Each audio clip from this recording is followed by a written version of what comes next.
Di situ ada seorang yang sudah 38 tahun lamanya sakit.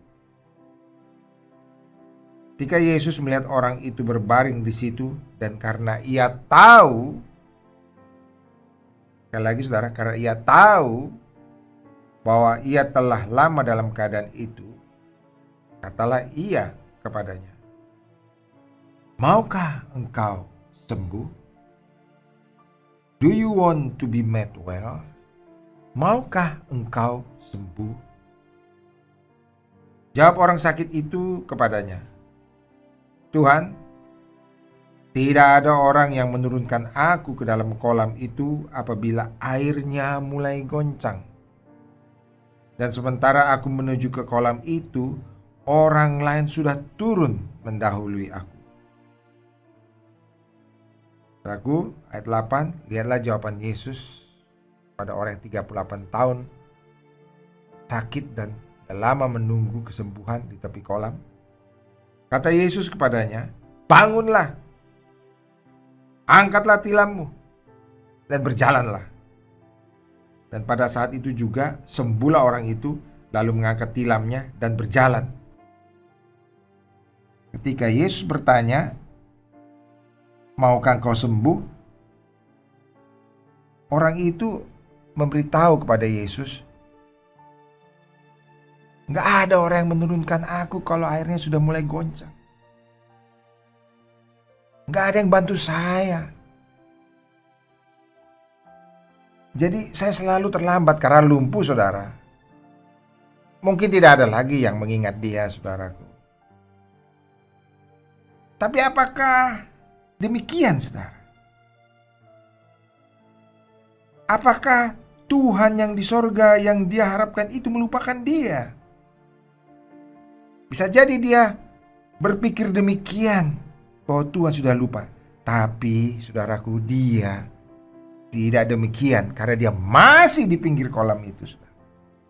Masih berharap kepada mujizat dari Tuhan, supaya malaikat Tuhan turun menggoncangkan airnya.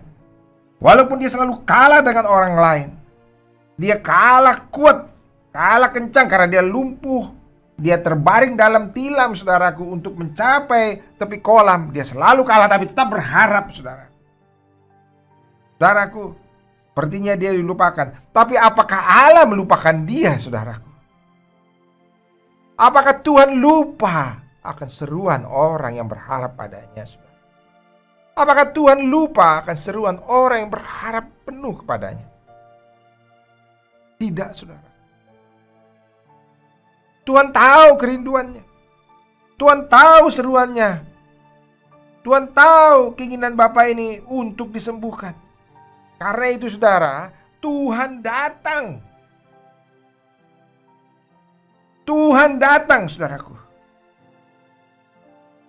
Yesus anak Allah itu, yang maha tinggi itu, datang khusus kepadanya. Kalau saudara perhatikan, saudara, banyak sekali orang sakit di sini. Tapi kali ini sepertinya Yesus berjalan melalui orang sakit itu hanya kepada satu orang yang sudah 38 tahun sakit dan masih tetap di pinggir. Saudaraku, Yesus itu anak Allah, saudara. Berasal dari sorga. Dia tidak perlu dikasih tahu siapa yang sudah 38 tahun. Siapa yang berseru-seru kepada dia. Siapa yang meminta tolong dalam doa kepada dia. Dia tidak perlu diberitahu. Karena firman Tuhan berkata, ayat 6, ketika Yesus melihat orang itu berbaring di situ, dan karena ia tahu bahwa ia telah lama dalam keadaan itu, ia datang khusus kepada orang itu. Berkatalah ia kepadanya, saudaraku, the point langsung Yesus berkata, "Maukah engkau sembuh?" Dia memberitahu kenapa dia tidak bisa ke kolam itu. Saudara, tapi Yesus tidak mendengarkan alasan-alasan ini. Langsung Yesus to the point terhadap apa yang sesungguhnya permintaan Bapak ini. Dengan tandanya apa saudara? Permintaannya yang terus dia inginkan, yaitu kesembuhan, karena dia tetap setia di situ walaupun dia tinggal sendiri. Yesus langsung to the point mengabulkan permintaannya dengan berkata, bangunlah, angkatlah tilammu dan berjalan. Saudara, orang itu langsung berjalan. Padahal 38 tahun sudah sakit. Mujizat. Bangunlah, angkatlah tilammu dan berjalanlah. Saudaraku, bukan hanya bangun saudara, tapi angkat tilam. Bapak itu sudah 38 tahun sakit, tapi pada posisi tahun yang ke-38 dia tetap bertekun tepi kolam, sebagai tanda dia tekun untuk berseru dan berharap meminta pertolongan dari Allah pencipta langit dan bumi.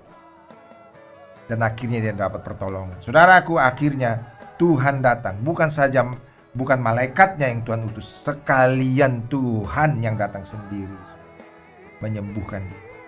Saudaraku, itulah Yesus. Tuhan sendiri akan datang. Orang yang 38 tahun sakit dan berharap terus kepada Tuhan, tidak ada harapan. Bahkan ketika mujizat itu di depan mata, dia selalu kalah dengan orang lain, saudaraku. Tapi dia tidak mengeluh, saudaraku sekalian. Tidak dikatakan sih dia maka dia marah-marah, tidak ada saudara. Tapi dia hanya berkata, aku tidak dapat terjun karena orang lain mendahului aku. Tapi tetap di situ, saudara. Tetap di situ. Dia tidak berkata, tidak adil ini, saya yang lumpuh, harusnya saya begini begitu. Tidak, saudara. Dia tetap berharap, saudara. Berharap. Dan orang yang berseru dan berharap begini, Tuhan akan datang, saudara. Kama mnataka kumwamini Yesu, unaweza kusema ombi hili: Bwana Yesu, nakuhitaji maishani mwangu. Siwezi kuishi peke yangu. Mimi mwenye dhambi. Tafadhali samehe dhambi yangu. Naosha dhambi yangu kwa damu yako takatifu. Nataka kumwamini wewe. Tafadhali ingiza moyo wangu, Bwana Yesu, kama Bwana wangu na Mwokozi wangu, kuanzia leo hadi milele. Nataka kuwa pamoja nawe, Bwana Yesu. Na sasa na mimi, wewe mi baba yangu na mimi ni mtoto wenu, kwa jina la Yesu. Amina.